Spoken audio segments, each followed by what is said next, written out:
बिस्मिल्लाहिर्रहमानिर्रहीम। अस्सलामुअलैकुम नाजरीन कराम, नई वीडियो में आपको खुश आमदीद कहते हैं।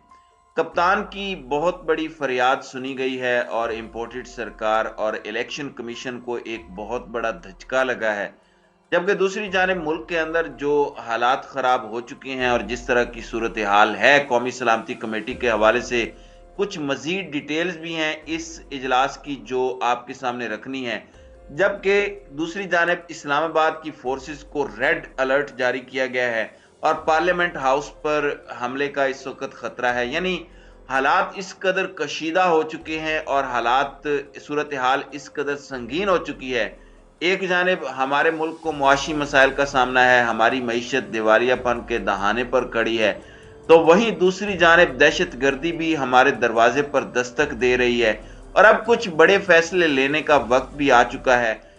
यहाँ पर कुछ चीज़ें हैं जो आपके सामने रखनी है। सबसे पहले मैं आपको ये बता दूं कि शहबाज शरीफ की ज़ेर सदारत जो कौमी सलामती कमेटी का इजलास हुआ, उसमें दहशत गर्दी के मुकम्मल सद्देबाब और मुलविस अनासर से सख्ती से निपटने के अज़म का इजहार किया गया और उसमें वज़ीर ख़ारजा बिलावल भुट्टो, ख्वाजा आसिफ, इसहाक डार, मरियम औरंगजेब, राना सनाउल्लाह और दीगर शरीक हुए। तमाम सर्विसेज चीफ्स भी थे और उसमें कौमी सलामती कमेटी के उमूर पर director general military operations DGMO ने भी तफसीली ब्रीफिंग दी और उसमें मुकम्मल तौर पर इत्तेफाक किया गया कि एक रिमोट एफर्ट की ज़रूरत है।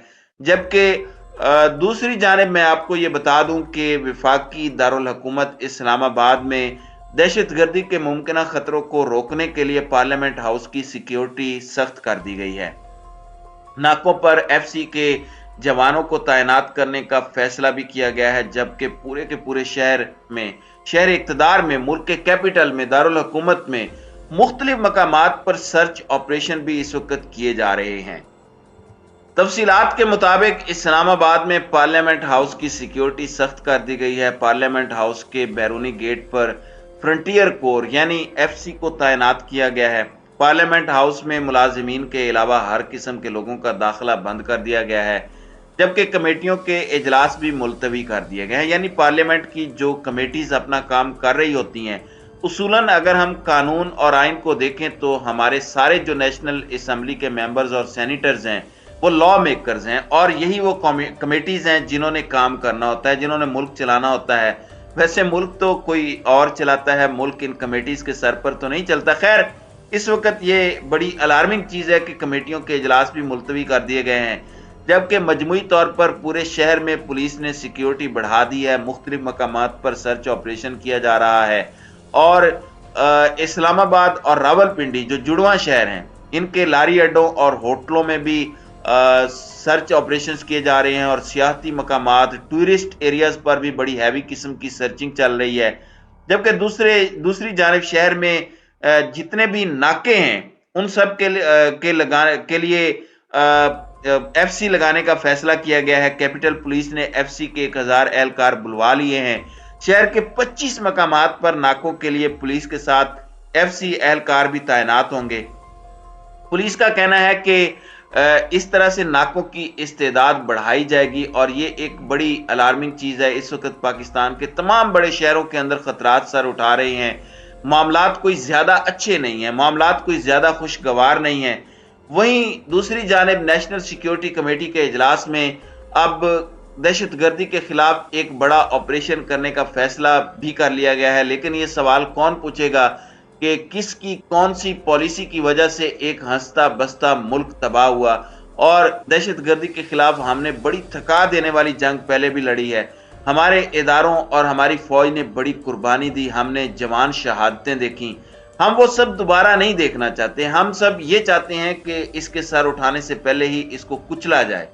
और इस वक्त हमारी सरकार की मईशत पर भी तवज्जो नहीं है। आज नेशनल सिक्योरिटी कमेटी के इजलास में डार ने ब्रीफिंग दी और उन्होंने क्या नंबर्स को आगे पीछे घुमाया, क्योंकि वो इसके बड़े माहिर हैं। मुझे लगता है कि डार इस पूरे मुल्क में इस तरह की घटिया फिनोमेना का सबसे बड़ा एक्सपर्ट है। एक जानिब ये है, दूसरी जानिब दहशत गर्दी का इफरीत सर उठा रहा है और फिर इस पर कोर कमांडर कॉन्फ्रेंस, शहबाज शरीफ से चीफ की मुलाकात, फिर नेशनल सिक्योरिटी कमेटी।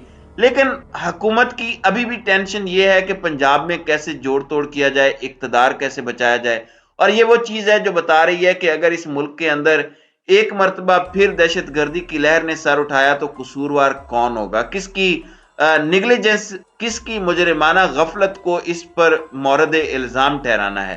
اب یہاں پر امپورٹڈ سرکار اور الیکشن کمیشن کے گٹھ جوڑ پر پاکستان تحریک انصاف اور عمران خان کو بہت سے ریزرویشنز بھی رہے ہیں اور وہ اس کا برملا اظہار بھی کرتے رہے ہیں، اور چیف الیکشن کمشنر سکندر سلطان راجہ کی تعیناتی جو کہ انہوں نے باجوہ صاحب کے کہنے پر کی، مبینہ طور پر ان کی تعیناتی کو اپنے اقتدار کی دو بڑی غلطیوں میں سے ایک بڑی غلطی خان نے قرار دیا۔ اب یہاں پر اسلام آباد ہائی کورٹ نے الیکشن کمیشن کو آج یعنی 31 دسمبر کو وفاقی دارالحکومت اسلام آباد میں شیڈیول کے مطابق بلدیاتی انتخابات کروانے کا حکم دے دیا ہے۔ اسلام آباد ہائی کورٹ نے علی نواز ایوان اور جماعت اسلامی کی بلدیاتی انتخابات ملتوی کرنے کے خلاف درخواستوں پر فیصلہ سنایا اور ہائی کورٹ میں جو پٹیشنز داخل کی گئی انہیں منظور کر لیا۔ اسلام آباد ہائی کورٹ کے جسٹس ارباب محمد طاہر نے فیصلہ سنایا اور الیکشن ملتوی کرنے کا نوٹیفیکیشن باقاعدہ طور پر معطل کر دیا۔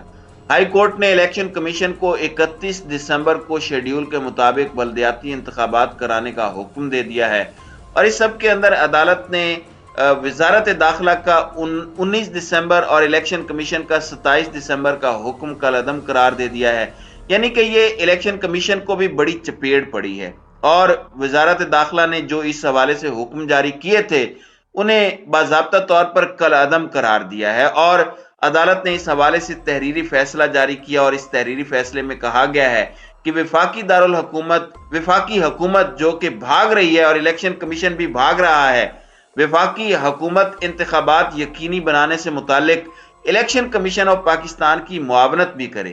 اب اس سب پر خان صاحب کا رد عمل بھی سامنے آ چکا ہے، اور عمران خان نے عدالتی حکم آنے پر اسلام آباد کو مبارکباد پیش کی اور کہا کہ اسلام آباد کی عوام کو مبارک ہو، ملک کی بدقسمتی ہے کہ ملک پر مسلط کرپٹ ٹولے کے ساتھ الیکشن کمیشن ملا ہوا ہے۔ عمران خان نے کہا کہ الیکشن کمیشن ہمیشہ ان چوروں کی حمایت کر کے جمہوریت کے خلاف فیصلے کرتا ہے۔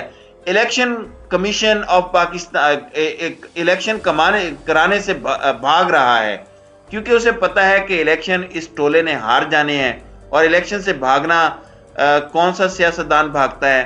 یہ بلدیاتی انتخابات ہیں، اس سے بھی یہ بھاگ رہے ہیں۔ معزز عدالتیں ہمیشہ الیکشن کمیشن کے غیر قانونی فیصلوں کو مسترد کر دیتی ہیں۔ اسلام آباد کی عوام کل بلدیاتی انتخابات میں بھرپور شرکت کرے، یعنی جمہوری رویہ ہے، یہی جمہوری روایات ہیں۔ خان صاحب نے یہ بات بالکل ٹھیک کی ہے، الیکشن کمیشن کے فیصلوں کو عدالتیں اڑا کر رکھ دیتی ہیں، ان کے فیصلوں پر عدلیہ گرم دیگچا الٹا دیتی ہے، تو یہ کہنا غلط ہوگا۔ اس وقت میں آپ کو گنوانا شروع کروں تو ایسے ایسے خان کے خلاف، پی ٹی آئی کے خلاف الیکشن کمیشن آف پاکستان کے فیصلے ہیں جنہیں بیک ٹو بیک عدالتوں نے کالعدم قرار دیا۔ اس میں شاہ محمود قریشی کا رد عمل بھی آیا اور پاکستان تحریک انصاف نے اسے خوش آئند قرار دیا ہے، جبکہ حکومتی حلقوں کے اندر شدید پریشانی ہے اور اس وقت تذبذب ہے کہ اب کیا کیا جائے، کیونکہ عوام میں جانے کے قابل تو یہ رہے نہیں، اور عدلیہ نے بھی ہاتھ کھڑے کر دیے ہیں۔ اب یہ حکومت اور الیکشن کمیشن پر جو پی ٹی آئی کا الزام ہے کہ ان کا گٹھ جوڑ ہے، پی ٹی آئی کو یہ لگتا ہے وہ سچ بھی دکھ رہا ہے۔ دیکھیں، جمہوریت اگرچہ نام کی صحیح، لیکن جمہوریت میں سب سے بڑی طاقت جمہور ہوتی ہے، اور جمہور کو اگر آپ روکیں گے تو یہ لاوا اندر ہی اندر پلے گا، اور عوام کو ریولوشن بائی بیلٹ لانے دیں، عوام کو انقلاب بذریعہ ووٹ لانے دیں، ورنہ عوام کوئی اور راستہ ڈھونڈے گی۔ یہ پانی کی طرح ہے، جسے ایک جگہ سے بند کیا وہ کچھ عرصے میں کہیں اور سے بہ نکلے گا، اگر راستہ نہ ملے تو وہ بند توڑ دے گا۔ تو ان چیزوں سے کترائیں نہیں، اور الیکشن کمیشن بھی بندے کا پتر بنے اور الیکشن کروانے پر اپنی توجہ مرکوز رکھے تو وہ ملک کے لیے بہت بہتر ہوگا۔ تو ناظرین کرام، آپ کی اس ویڈیو کے حوالے سے کیا رائے ہے؟ آپ اپنی رائے کا اظہار کامنٹ سیکشن میں ضرور کیجیے گا۔